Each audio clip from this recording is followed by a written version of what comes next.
So this is a project that is a typeface, is a typeface family based on an informal writing done with a marker pen.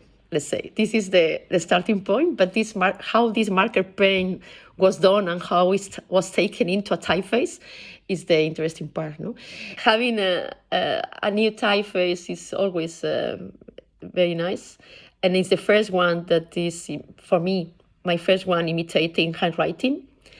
I have been doing other typefaces that are a script, let's say, but more based on calligraphy.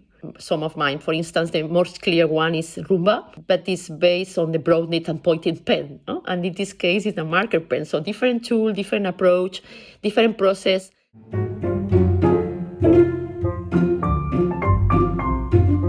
When someone is not a graphic designer, let's say, or of course not a type designer, graphic design, someone who is just a user of a computer, then you have to write something.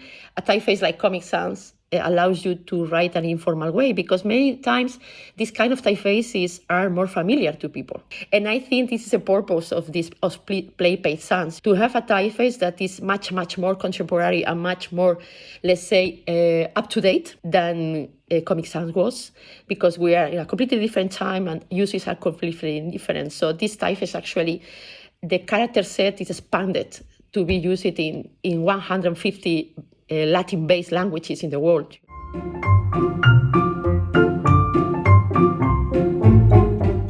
The approach was very clear. Jose had the clear idea that it should be done with an iPad, because of the idea of, instead of doing on paper, doing it in an iPad already, to speed up the process. Instead of using a scanning from paper to a screen, doing the handwriting. And of course, because an iPad in programs like Procreate, you can really use the pen, the iPad pen, as it was a normal pen, or in this case, a marker pen.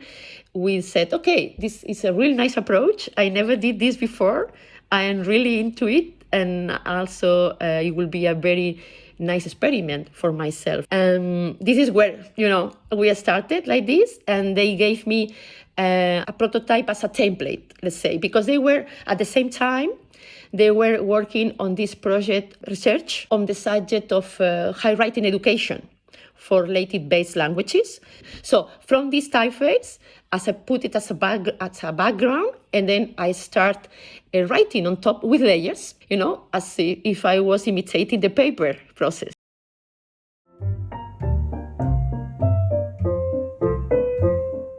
So the writing models was the base for the research, and they collected many, many, many samples. And from these samples, they defined the formal characteristics that this model should have.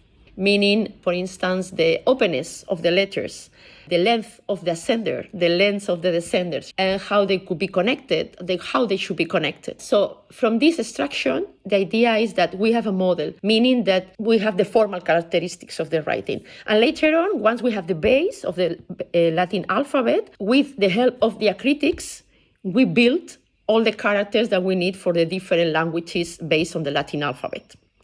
So there are two parts. One is the base, and later is the development, the further development into creating the characters that we need for all the languages. This is something very interesting, because we are talking about when you are writing with calligraphy tools, the calligraphic tools, you have the pen, the ink. You have to dip the pen on the ink, and it's about the thickness of the ink, and also about the contact of the pen with the paper. And, and depending on the paper, you get one kind of a stroke or another, So all these materials are also defining the look of the letter shapes, the quality of the letter shapes, let's say, of the strokes, we could talk about pens, and we can talk about brush pens, and we can talk also about marker pens. Even a marker pen on paper can be very different, depending on the, let's say, the kind of paper, of course, but also the, in the word in English, la dureza, how hard is the pen. So in the iPad, the surface is extremely smooth.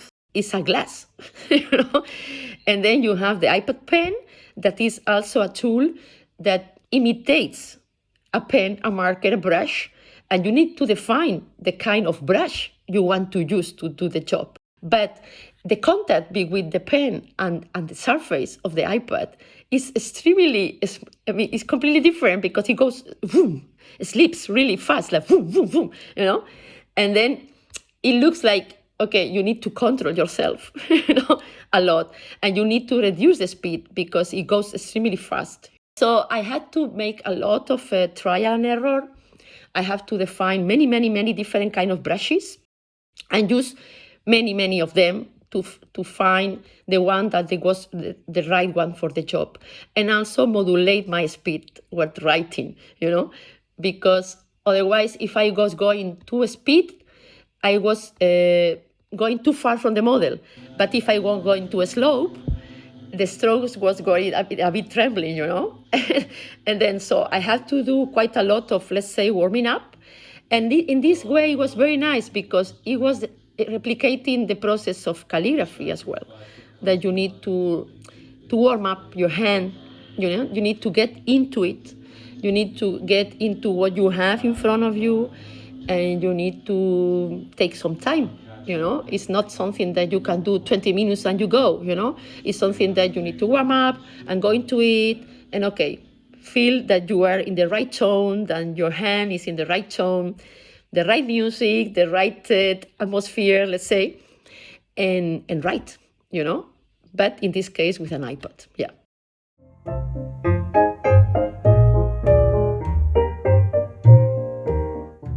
Yes, there are a few alternates in Playpen Sans, yes. But in Playpen Sans, what we have is 7 different shades from the same characters, let's say. Because with this variation on the same letters, we can imitate the manual writing. So the person who uses the typeface will not feel that it's a copy and paste of the same letter. They will feel that there are many different shapes.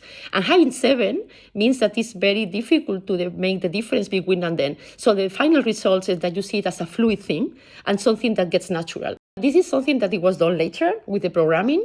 So there's something included into the typeface that is a programming that says when you use letter A number 1, the second A on the word will be different, you know, and then start over, you know. So there's a random theme between 7 letters, and it's always variations. So it's me writing 7 times, let's say 7, 9, 10, 15, you know, 25, and then choosing the best ones and putting all these 7 as part of the typeface. No, they are not radically different because otherwise it will also compromise the look of the words, you know, and also the words, the sentences, and everything. So the final look of the text, when you set text in Playpen Sans, it looks very comfortable and very nicely to read, you know, because you don't have big jumps between shapes, you know. Everything looks very regular.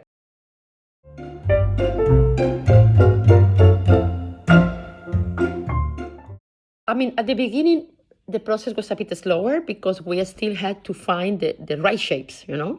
So let's say that I was writing many, many, many, many different shapes that later were not chosen, you know. But once we choose together which was going to be the look of the typeface, I start from that, like replicating and replicating this, you know.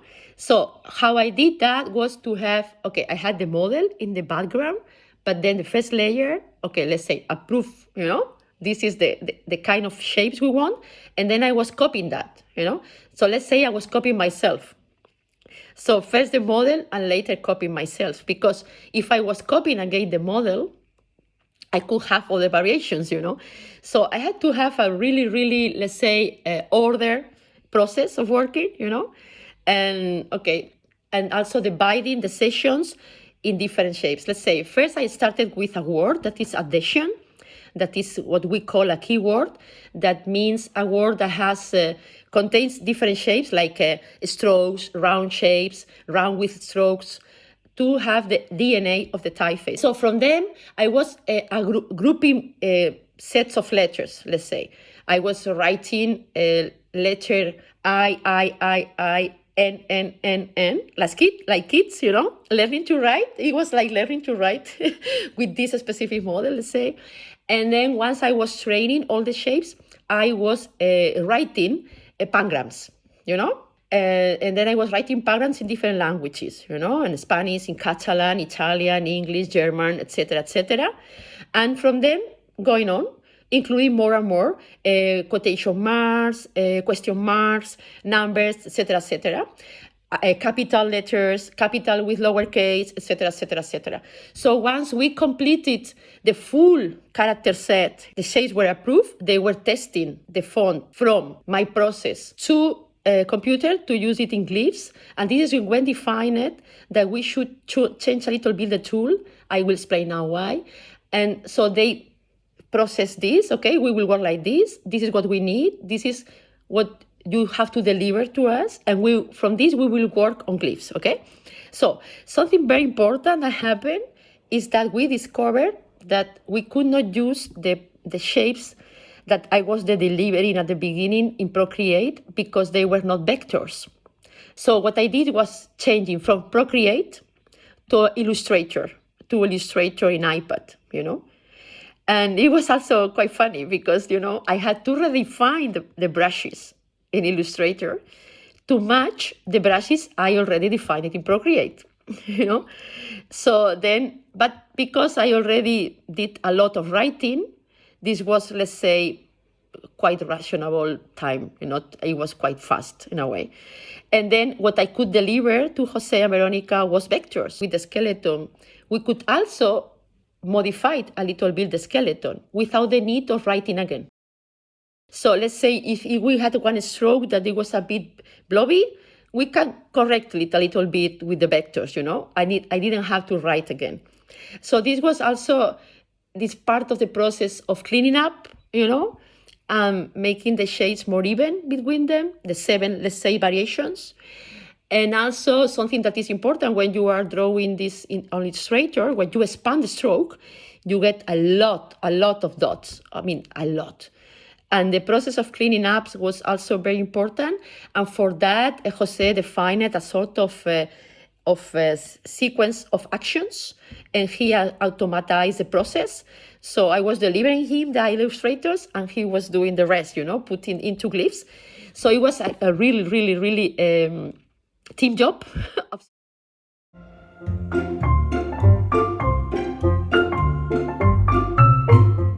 Sometimes when you are designing typefaces, you are really very much, let's say, immersed in the letter shapes. Actually, something super nice, very nice from this project is they also have a very nice set of icons that you will be able to see on the specimen. I mean, like a pencil, a sun, things that you may draw, as well. So it's also empowering the concept that is a drawn typeface. Thank you for having me here. I'm very happy to share how this project was done, and I hope you will enjoy it as well as much as me.